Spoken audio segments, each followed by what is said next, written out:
Hello students, अगरफी ज्ञान श्रृंखला में आपका स्वागत है। आज आप सामने एक नया टॉपिक लेकर के आए हैं। आज हम अध्ययन करेंगे बांस ड्रिप सिंचाई प्रणाली। जैसा कि आप जानते हैं, एग्रीकल्चर फील्ड से इस तरह से क्वेश्चन बहुत सारे एग्जाम में आते हैं। बांस ड्रिप सिंचाई प्रणाली क्या है? बांस ड्रिप सिंचाई प्रणाली भारत के किस राज्य में प्रचलित है? बांस ड्रिप सिंचाई प्रणाली कितने वर्षों पुरानी है और इस सिंचाई प्रणाली को क्यों अपनाया गया था? इस प्रणाली के पीछे क्या उद्देश्य रहा है और इस प्रणाली से कितने प्रतिशत जल की बचत होती है? बहुत ही इंटरेस्टिंग टॉपिक है। इसके संदर्भ में हम लोग विस्तार से अध्ययन करेंगे। बांस ड्रिप सिंचाई प्रणाली बहुत ही महत्वपूर्ण टॉपिक है कि कैसे कैसे किन किन क्षेत्रों से क्वेश्चन इससे आते हैं, उससे संदर्भ में हम लोग देखेंगे बांस ड्रिप सिंचाई प्रणाली से। तो चलिए विस्तार से अध्ययन करते हैं भारत के पूर्वोत्तर राज्यों के संदर्भ में कि भारत में किस तरह से पूर्वोत्तर राज्यों में बांस ड्रिप सिंचाई प्रणाली को अपनाया गया है।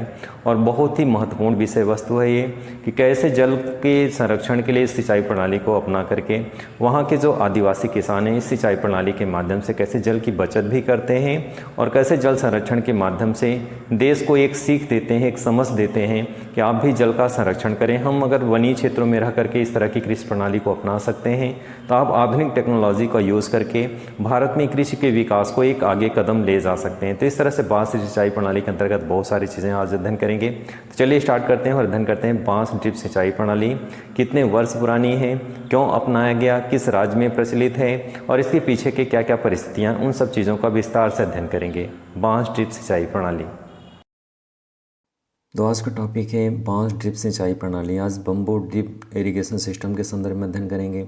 जैसा आप जानते हैं, भारत में सिंचाई के बहुत सारे साधन हैं। उन्हीं साधनों में एक साधन है बांस ड्रिप सिंचाई प्रणाली। बांस ड्रिप सिंचाई प्रणाली किस तरह से बांस की फट्टियों को फाड़ करके झील और झरनों के वाटर को खेतों तक पहुंचाया जाता है, तो इस प्रणाली को इस रूप में जाना जाता है बांस ड्रिप सिंचाई प्रणाली। यानी बांस ड्रिप सिंचाई प्रणाली क्या है, यह मुख्य रूप से कहाँ प्रचलित है, इसके संदर्भ में अध्ययन करेंगे। तो जैसा आप जानते हैं, वीडियो पे भी आप अभी स्टार्टिंग में देखे हैं कि किस तरह से बांस की फट्टियों को फाड़ करके इसको झील और झरनों के वाटर को किस तरह से खेतों तक पहुंचाया जाता है और इस तरह से बांस की सहायता से बिना नालियों के सिंचाई की जाती है। तो इसलिए इसे बांस ड्रिप सिंचाई प्रणाली के नाम से जाना जाता है। बांस ड्रिप सिंचाई प्रणाली क्या है, इसके मीनिंग से जानेंगे। बांस ड्रिप सिंचाई प्रणाली सिंचाई की एक पद्धति है। जिस प्रकार ड्रिप इरिगेशन से फसलों की सिंचाई करने के लिए बूंद बूंद पानी फसलों के पौधों तक पहुंचाया जाता है, उसी प्रकार मेघालय में आदिवासी किसान झरने के पानी का उपयोग बांस की नालियां बनाकर पौधों को बूंद बूंद पानी देकर सिंचाई करते हैं। इसलिए इसे बांस ड्रिप सिंचाई प्रणाली के नाम से जाना जाता है। तो इस तरह से आपने स्टडी किया यहाँ पे कि बांस ड्रिप सिंचाई प्रणाली सिंचाई का एक प्रणाली है, सिंचाई करने का एक तरीका है और यह प्रणाली मेघालय में प्रचलित है। तो मेघालय भारत का पूर्वोत्तर राज्य है और जो पहाड़ी क्षेत्र है, यानी मेघालय पहाड़ी क्षेत्र होने के कारण झील और झरने के पानी को खेतों तक बांस की फट्टियों को फाड़ करके इसके माध्यम से पहुँचाया जाता है। इसीलिए इसको बांस ड्रिप सिंचाई प्रणाली के नाम से भी जाना जाता है। तो मेघालय जैसे पहाड़ी क्षेत्र जहाँ पे गारो खासी जयंतिया पहाड़ियाँ हैं और इस तरह से 3 पहाड़ी क्षेत्र होने के कारण यहाँ पे जो झीलें हैं, यहाँ पे जो झरने हैं, उनके पानी का उपयोग यहाँ के जो आदिवासी किसान हैं बांस ड्रिप सिंचाई प्रणाली के माध्यम से सिंचाई करते हैं। बांस की फट्टियों को यानी बांस को 2 पार्ट में फाड़ दिया जाता है और उनके गांठ को, जो रुकावट बीच बीच में गांठें हैं, उनको भी निकाल दिया जाता है और इस तरह से पाइप के स्थान पे इन बांस की फट्टियों का उपयोग सिंचाई के लिए किया जाता है। पहाड़ी क्षेत्र है, चूँकि उसमें नालियाँ बनाना संभव नहीं है, चट्टानें हैं, तो ऐसे परिस्थितियों में वहाँ के जो आदिवासी किसान हैं इन बांस की फट्टियों को फाड़ लेते हैं और बांस की फट्टियों को फाड़ करके सिंचाई करते हैं। अपने खेतों तक पानी इस बांस ड्रिप सिंचाई प्रणाली के माध्यम से पहुंचाते हैं। इसीलिए इसे बांस ड्रिप सिंचाई प्रणाली के नाम से जाना जाता है। बांस ड्रिप सिंचाई प्रणाली की विशेषताएं क्या हैं? Features of bamboo drip irrigation system के संदर्भ में हम लोग अध्ययन करेंगे। हर टॉपिक्स में सभी की विशेषताएं होती हैं, तभी आपने मीनिंग्स का अध्ययन किया। अब हम लोग अध्ययन करेंगे बांस ड्रिप सिंचाई प्रणाली की विशेषताएँ क्या क्या हैं। इन्हीं विशेषताओं से एग्ज़ाम में बहुत सारे क्वेश्चन आते हैं, तो आज का टॉपिक भी इसी के संदर्भ में हम लोग स्टडी करेंगे। मीनिंग्स के बाद कि बांस ड्रिप सिंचाई प्रणाली की कौन कौन सी विशेषताएं हैं, किन विशेषताओं के कारण मेघालय में यह प्रणाली प्रचलित है और किस तरह से मेघालय में पहाड़ी क्षेत्र होने के कारण, चूँकि ऊंची ऊंची पहाड़ी चोटियाँ हैं जहाँ पे मेन रूप से गारो है, खासी है, जयंतियाँ हैं और इन पहाड़ियों पे जो झरने पाए जाते हैं, इन झरनों के पानी को वहाँ के आदिवासी किसान इस ड्रिप प्रणाली से खेतों में पानी पहुँचाते हैं। तो इस तरह से आज उस प्रणाली की विशेषताएं हम लोग अध्ययन करेंगे। बाँस ड्रिप सिंचाई प्रणाली में पहली विशेषता क्या है कि बाँस ड्रिप सिंचाई प्रणाली मेघालय में बहुत प्रचलित है, यानी मेघालय के लिए ये बहुत ही उपयुक्त है। वहाँ के जो आदिवासी किसान हैं इस प्रणाली को अपनाते हैं। आदिवासी होने के कारण, सामाजिक मुख्यधारा से अलग होने के कारण यह प्रणाली सस्ती पड़ती है। बाँस ड्रिप सिंचाई प्रणाली की दूसरी विशेषता देखेंगे। बाँस ड्रिप सिंचाई प्रणाली में प्रणाली के अंतिम चरण में चैनल सेक्शन से पौधों की जड़ों के निकट जल गिराया जाता है। तो जैसा आप जानते हैं, जब हम नालियाँ बनाते हैं तो जगह जगह पे उसमें हाउस बनाते हैं, जगह जगह पे उसको डायरेक्शन चेंज करने के लिए जगह जगह पे इस तरह से हमें काफ़ी हाउस बना करके उसको डाइवर्ट करना पड़ता है। लेकिन यहाँ पे भी वही परिस्थितियाँ इसमें भी की जाती हैं। यानी बाँस ड्रिप सिंचाई प्रणाली में इस अंतिम चरण के चैनल सेक्शन से, यानी जो बाँस की फट्टियों को अलग अलग दिशाओं में डिवाइड किया जाता है, उसके अलग अलग चैनल्स बनाए जाते हैं, अलग अलग दिशाओं में जल को गिराया जाता है। तो ये बाँस के माध्यम से ही इसको संभव किया जाता है। नेक्स्ट इसी विशेषता देखेंगे। इस प्रणाली में यदि सिंचाई के पानी को सड़क से पार करना होता है तो उसे ऊंचा उठाकर ले जाया जाता है, जिससे पानी को पौधे तक पानी में दिक्कत ना होने पाए। तो अगर सड़क है तो ठीक है, नहीं है अगर कोई ऊंचा स्थान है तो उसको पार करने के लिए, यानी जैसे हम नालियों को ऊपर उठा सकते हैं, नालियों को ऊपर बनाया जाता है जिससे निचले एरिया में पानी आसानी से जा सके। लेकिन अगर कोई ऊंचा स्थान है तो फिर यहाँ पे क्या किया जाएगा कि बाँस की फट्टियों को पहले से ही ऊंचा कर दिया जाता है, जिससे पानी को पौधों तक आसानी से पहुँचाया जा सके, कोई दिक्कत ना होने पाए। यानी इस तरह से बाँस को ऊंचाई के लिए नीचे से स्टैंडिंग जगह जगह पर उसमें जैसे पावे बनाए जाते हैं बड़े बड़े नालों के लिए, उसी तरीके से बाँस की फट्टियों को भी बाँस के सहारे से उसकी ऊंचाई को बढ़ाया जाता है। नेक्स्ट इसमें जो अगली विशेषता है, बाँस ड्रिप सिंचाई प्रणाली में बाँस के पाइप का उपयोग कर सदा प्रवाहित धारा को नीचे की ओर मोड़ दिया जाता है।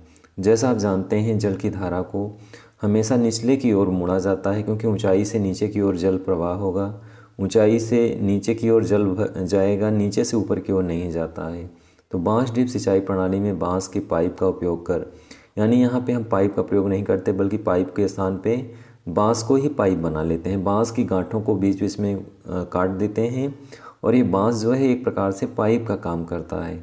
और इस तरह से जल की धारा को इन बाँस की फट्टियों के माध्यम से पहाड़ी झील झरनों से हम दूर दराज के खेतों में पहुँचाते हैं। यानी यहाँ के आदिवासी किसान इस तरह से सिंचाई करते हैं। नेक्स्ट है, बाँस से निर्मित चैनल से पानी को पौधों की ओर भेजा जाता है।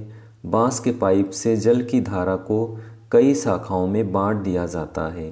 तो जैसा आप जानते हैं, जैसे जगह जगह पे हम डाइवर्ट करने के लिए आजकल के पानी के बड़े बड़े से डाइवर्ट सिस्टम बनाए जाते हैं कि अलग अलग दिशाओं में जल को भेजा जाता है, वैसे ही बाँस ड्रिप सिंचाई प्रणाली में ही बाँस से निर्मित चैनल्स भी बनाए जाते हैं जिससे अलग अलग दिशाओं में भेजा जा सके।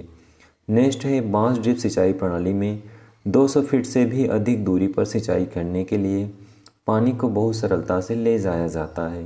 तो जैसा आप देख रहे हैं कि यहाँ पे चूँकि नेचुरल तरीके से, हम आर्टिफिशियल तरीके से कोई इस तरह की व्यवस्था नहीं करते हैं, बल्कि आदिवासी किसानों के द्वारा यहाँ पे 200 फीट से अधिक दूरी पर सिंचाई करने के लिए पानी को बहुत सरलता से ले जाया जाता है। तो यहाँ पे बाँस ड्रिप सिंचाई प्रणाली बहुत ही सरलतम प्रणाली है और 200 फीट से भी अधिक दूरी पर सिंचाई करने की ये सबसे सरल और सर्वोत्तम कह सकते हैं साधन है। मेघालय के किसान सर्दियों के मौसम में पान की फसलों की सिंचाई करने के लिए हाथों द्वारा बाँस के बनाए हुए नालियों का उपयोग करते हैं। यानी कहने का मतलब, मेघालय में वहाँ पे सर्दियों के मौसम में विशेष ज़रूरत पड़ती है, क्योंकि फसलों की सिंचाई तो होती है लेकिन साथ साथ यहाँ पे पान की फसलों की सिंचाई करने के लिए विशेष रूप से इसको तैयार किया जाता है। झरने का जो पानी है उसे खेत तक पानी लाने के लिए किसान सर्दियों के मौसम में ही प्रारंभ कर देते हैं, बाँसों की नालियाँ बनाकर और सिंचाई करना प्रारंभ करते हैं। तो मेघालय में इस तरह की प्रणाली को अपनाया गया है जो सर्दियों में विशेष रूप से इसको तैयार किया जाता है, जिससे पान की खेती इसमें की जा सके। यानी पान की खेती के लिए पानी को, वहाँ झरने के पानी को जो है पान के पौधे तक पहुँचाया जाता है, जिससे उसकी आपूर्ति की जा सके। तो ये इसकी महत्वपूर्ण विशेषता है। नेक्स्ट इसी क्रम में मेघालय में बांस ड्रिप सिंचाई प्रणाली अपनाने का मुख्य कारण यह है कि यहाँ की ज़मीन समतल नहीं होती है। यहाँ का मुख्य क्षेत्र काफ़ी गहरा और ढलान वाला है। तो ये इसकी मुख्य विशेषता है कि मेघालय में बांस ड्रिप सिंचाई प्रणाली अपनाने का जो मेन कारण क्या है, यहाँ की ज़मीन समतल नहीं है, ऊंची नीची है। और यहाँ पे समतल भूमि न होने के कारण झील और झरने के पानी का उपयोग सिंचाई के लिए किया जाता है। क्योंकि नालियाँ बनाने का कार्य मैदानी क्षेत्रों में संभव है, लेकिन जहाँ पे चट्टानें हैं, जहाँ पे ऊबड़ खाबड़ सतह है, पहाड़ी क्षेत्र है, ऐसे स्थान पे नालियाँ बनाना संभव नहीं है। तो नालियाँ न बना पाने के कारण जो यहाँ के आदिवासी किसान हैं वे इस पद्धति को अपना करके कृषि कार्य करते हैं। तो उनके लिए ये सरल और सुगम साधन है कि नालियाँ न बनाने के कारण बांस के बम का प्रयोग करते हैं। नेक्स्ट है मेघालय राज्य तीन ओर पहाड़ियों से घिरा है। इसके पहले भी हमने चर्चा किया था कि मेघालय राज्य तीन ओर पहाड़ियों से घिरा हुआ है, जिसमें गारो पहाड़ी है, खासी पहाड़ी है और जयंतिया पहाड़ी है। पहाड़ी क्षेत्र होने के कारण सिंचाई के लिए नालियाँ बनाना संभव नहीं है। जैसा कि अब पहले ही चर्चा हमने किया कि नालियाँ, नाले ये सब बनाने के लिए समतल भूमि होनी चाहिए, चट्टान नहीं होना चाहिए। और ऐसी परिस्थितियों में ऊंचाई से नीचे पानी लाने के लिए बांस की फट्टियों को फाड़ करके आदिवासी किसान सिंचाई करते हैं। उनके लिए यह अनुकूलतम साधन है, अनुकूलतम व्यवस्था है, क्योंकि चट्टानों में नालियाँ बनाना संभव नहीं है, चट्टानों में नहरें बनाना संभव नहीं है। और पहाड़ी से जो झरने गिरते हैं उन झरनों का उपयोग यहाँ के आदिवासी किसान इसी के माध्यम से, यानी इस प्रणाली के माध्यम से ही सिंचाई करते हैं, क्योंकि यहाँ पे पहाड़ी क्षेत्र है। नेक्स्ट है बांस ड्रिप सिंचाई प्रणाली मेघालय के खासी पहाड़ियों की तुलना में जयंतिया पहाड़ियों में अधिक प्रचलित है।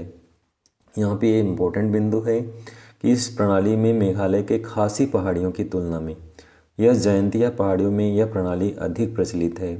यह प्रणाली बांग्लादेश की सीमा से लगे मुक्तापुर क्षेत्र में भी व्यापक रूप से प्रचलित है। तो इस तरह से एग्जाम में क्वेश्चन आता है इस तरह से कि किस पहाड़ी में बांस ड्रिप सिंचाई प्रणाली अधिक प्रचलित है। तो यहाँ पे एक महत्वपूर्ण बिंदु निकल करके आया कि जयंतिया पहाड़ियों में यह प्रणाली यानी बांस ड्रिप सिंचाई प्रणाली अत्यधिक प्रचलित है। और इसके साथ साथ बांग्लादेश से लगे सीमा में मुक्तापुर क्षेत्र में भी इस सिंचाई प्रणाली को व्यापक रूप से अपनाया गया है।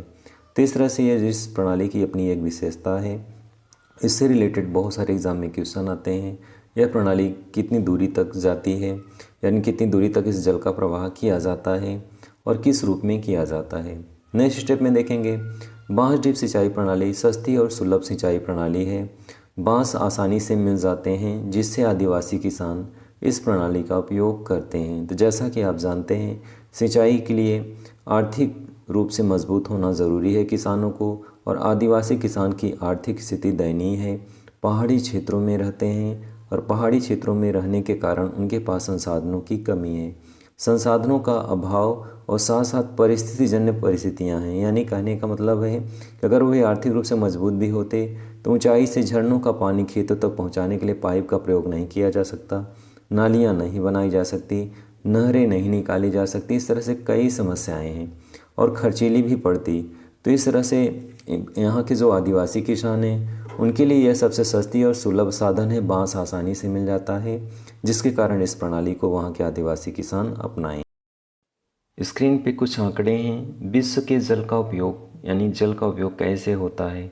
तो विश्व में जितना जल है उसका उपयोग औद्योगिक क्षेत्र में 23% होता है, घरेलू क्षेत्र में 8% होता है और कृषि क्षेत्र में यानी एग्रीकल्चर फील्ड में 69% होता है।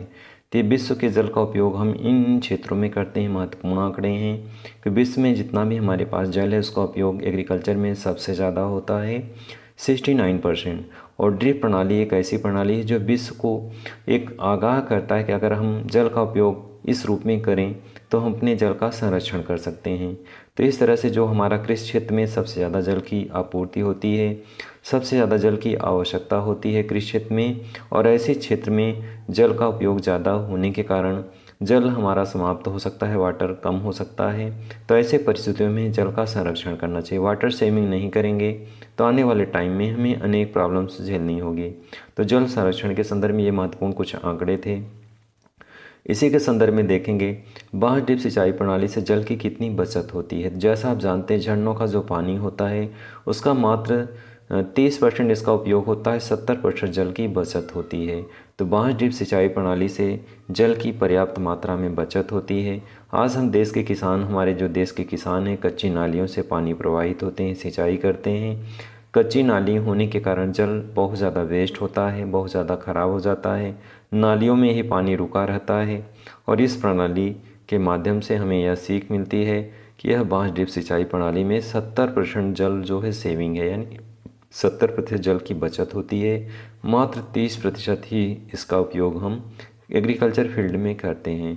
तो इस तरह से बांस ड्रिप सिंचाई प्रणाली में आदिवासी एक मैसेज देते हैं कि हम जल का अगर हमें संरक्षण करना है तो देश में जो कच्ची नालियाँ हैं, कच्चे नाले हैं, उनको पक्का बनाना होगा, तभी हम जल का संरक्षण कर सकते हैं।